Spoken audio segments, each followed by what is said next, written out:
یعنی کم عبادت سره چې دعا ونه شي گویا دا عبادت دا نیمګړی دی. نو دعا د الله په دربار کې عاجزي ته ویل کېږي. دعا د الله په دربار کې ځان کمزور حسابولو ته ویل کېږي. دعا د الله په دربار کې فریاد ته ویل کېږي. تاسو څومره خلک چې راغلي دي د مړي دپاره دعا طریقه دا ده چې قل هو الله احد ووایئ، سورة الفاتحه ووایئ، سورة الاخلاص ووایئ، نو الله رب العالمین به د دې دغه اجر دې مړي ته به ورسوي. رسول الله فرمایي اقرأوا على موتاکم سورة یاسین، په خپل دې مړو باندې سورة یاسین ووایئ.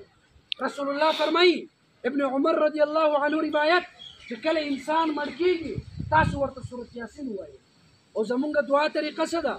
یو کس راشي یو دعا به وکړو لا فکر کوو، هلته دوه کسان خبرې کوي مونږ دا مخ باندې لاس داسې راکړه، دا د دعا توهین، دا ګناه ده، دا سراسر ګناه ده.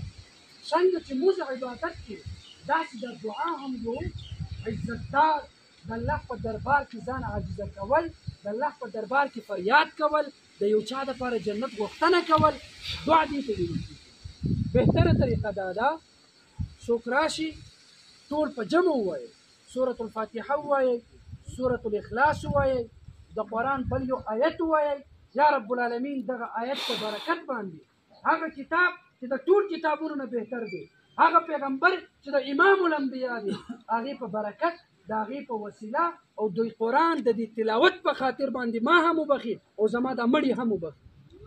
مونږ خو بزرګان نه یو که نه چې یا الله بس ما هم وبخي مړي هم وبخي بس الله وبخل، نه، تلاوت به کوو به که انشاءالله تلاوت به کوو، سورة الفاتحه به وایو، که دا نور هیڅ هم نه وي صرف اور صرف سبحان الله الحمدلله دا به وایو او د مړي پسې به هم بخو او د رسول الله مبارک علیه السلام په وسیله او د رسول الله په خاطر. یا رب العالمین امام الانبیا تا ته ډېر محبوب دی، د هغې په برکت د هغې په وسیله باندې زما هم وبخي زما دا مړي هم وبخي. دا د دعا طریقه ده. دا کومه طریقه چې مونږ کوو، یو کس راشي دعا کوي، دوه کسان خبرې کوي هسې لاس داسې راکوز کړي، څوک موبایل کې لګیا دی، دا ګناه ده. هسې نه چې مونږ د ثواب په ځای باندې جهنم ته ورسو. مونږ هسې نه چې اوس مثال په طور باندې مثال به درکړم اخره کې پوه به شئ. مونځ کول ښه کار دی که بد کار دی؟ ښه کار دی که نه؟ اوس یو کس چې د قبلې نه علاوه دې طرف ته مونځ کوي دې ته به ثواب میلاویږي که ګناه میلاویږي؟ ګناه به میلاویږي. دې د رسول الله طریقه پرېښوستله. د ماسپښین 10 رکعاته مونځ دی، یو کس 60 رکعاته کوي ځان نه بزرګ جوړوي، الله به دې ته عذاب ورکوي که ثواب به ورکوي؟ عذاب به ورکوي. دې د پیغمبر طریقه پرېښوستله. یو کس سهار نه ماښام پورې روژه نیسي ټیک ده، یو کس چې شپه ورځې روژه نیسي ګناهګارېږي به. ولې؟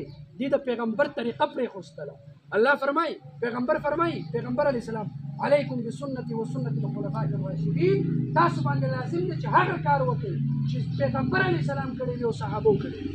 د دې وجې نه دعا دپاره سورة الفاتحه ویل، سورة الاخلاص ویل او د مړي ته بخل، ځان لپاره دعا کول. الله رب العالمین دې اول ماته او وروسته له تاسو ټولو ته په دې خبرو باندې د عمل کولو توفیق راکړي. اللهم صل على روح محمد في الارواح، اللهم صل على جسد محمد في الاجساد، اللهم صل على قبر محمد في القبور.